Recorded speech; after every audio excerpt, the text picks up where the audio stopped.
There has been an absolute glut of 32-inch 4K 240Hz OLEDs, but just in case you thought I've had enough, well, too bad. Here comes another one from ASRock with the PGO32UFS, a display that's not only capable of a 4K resolution, but also up to 480 Hz if you flip it into a 1080p mode. But this is using the current MLA WOLED panel, so it's not going to have quite the colors of QD-OLED, but it should, in theory, have the higher brightness despite its True Black 400 certification, same as QD-OLED, and it will come with, of course, G-Sync and FreeSync support, standard base mount and stand that does everything you need it to, and if you're wondering, the overall design, look, it's leaning a little bit on the plasticky gamer side, but I'll be honest, it's not too bad, and when you consider that you get pretty much every single port you need to, except for sound the alarm, it's using DisplayPort 1.4 instead of 2.1, but I'll be honest with you guys, you don't really need it in 2025. Visually, it will look the same. RTX 40 series cards in below may have a couple of lingering issues, although NVIDIA has largely addressed those now, especially with the 50 series,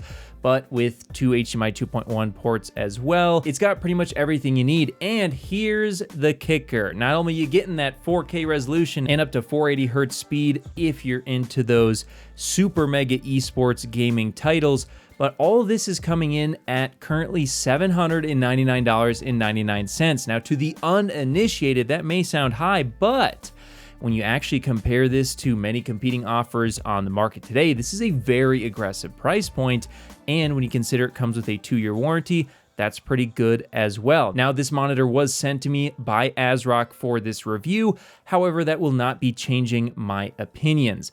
And speaking of my opinions, how good is this thing? And let's start off with the color. Now, if you're coming from a regular LCD, this is gonna feel like an absolutely enormous upgrade in every single way, including the color, as OLED gives so much contrast, it can make the color seem even better than it really is. And it's certainly very good for SDR. However, in HDR, it is gonna fall short of TV counterparts or QD OLED monitors that simply will surpass it. Now, for those of you who just want to hear the TLDR, go ahead and skip ahead. But if you're a super mega enthusiast, let's go over the CalMan results to check out the accuracy. So out of the box in SDR, it's actually pretty dang good, but it does slightly stretch the colors. So with some simple adjustments, you can get it to be very, very accurate out of the box.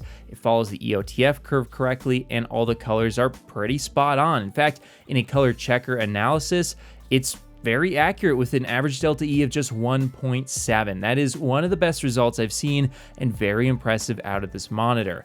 Now, when you actually go over to the HDR results, it's not quite as good. Whether you look at HDR game, HDR movie, or even HDR 400 True Black modes on this monitor, it just simply does not follow the EOTF curve correctly, and it also does have some slight issues with the white balance. So unfortunately, you're gonna get some highlights that are being blown out a little bit, and you're also gonna be seeing, in some cases, it actually under tracking on the brightness a bit, which can make things look a little bit less deep than they should in a proper HDR calibrated mode. So I'd like to see ASRock definitely improve that in the future. And also when you take a look here at the color checker results, it does okay, but there are definitely some visual inaccuracies. And in the HDR BT 2020 color gamut results, well, I did see around 70% BT 2020 in UV terms, which unfortunately is far behind QD OLED, but pretty standard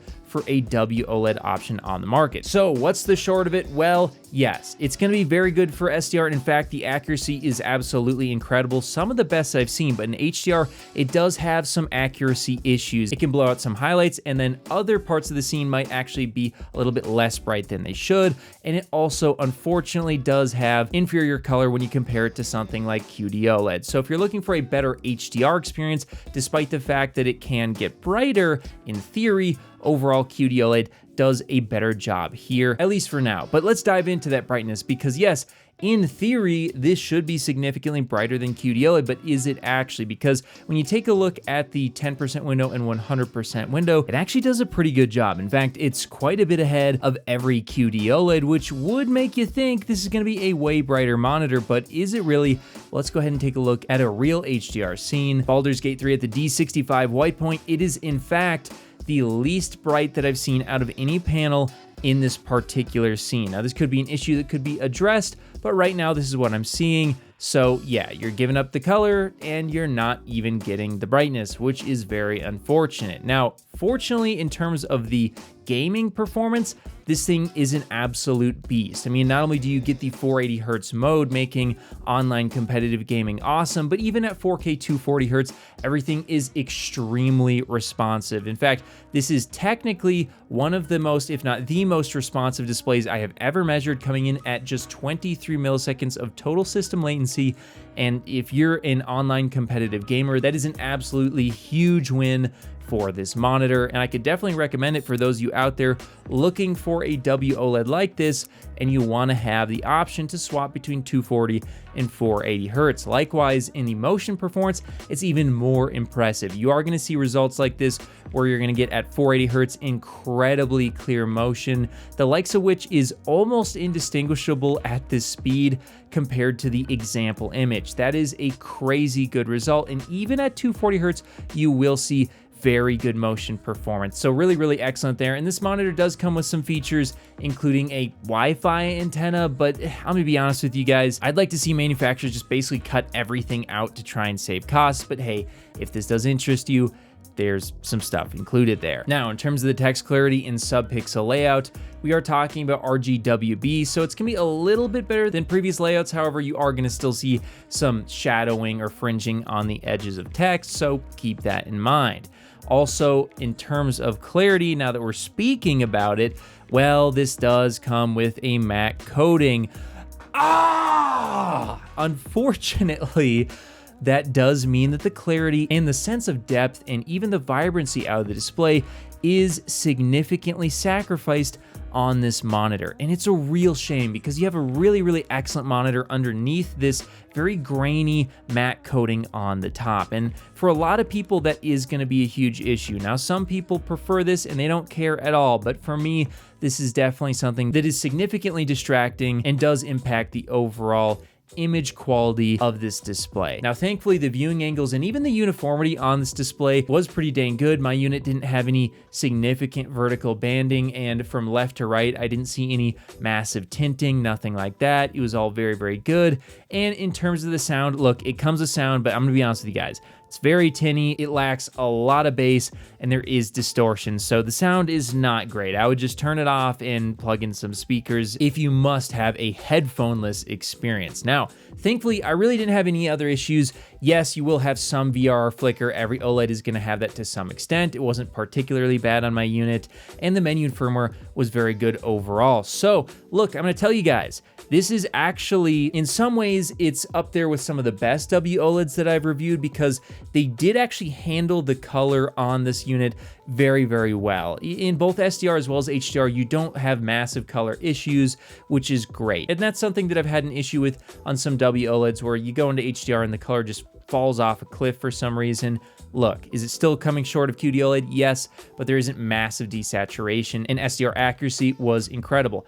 Also, the gaming performance on this thing is up there with some of the best on the market today. So if you're someone out there who wants a WOLED that maybe has great color control, or you want a WOLED because you want 240 Hz at 4K or 480 Hz at 1080p, this is going to be a great option for you. But I have a feeling that next year we will be seeing glossy 4-layer tandem OLED versions of monitors like this that will significantly enhance the brightness, the color, and the clarity overall, making it a pretty substantial jump. So if you do want to pick up a monitor like this, I do suggest trying to pick it up at a discount. Now, right now it is technically on discount at $799, and that is a pretty good price for what you're getting. I do feel like QD-OLED in general is a better option than WOLED options on the market today, and so I'm gonna give this one a 7 out of 10. It's definitely good, it's a good monitor. The price is much better than some that were coming out earlier at like $1,400. Huge improvement there, and they've handled the color better as well.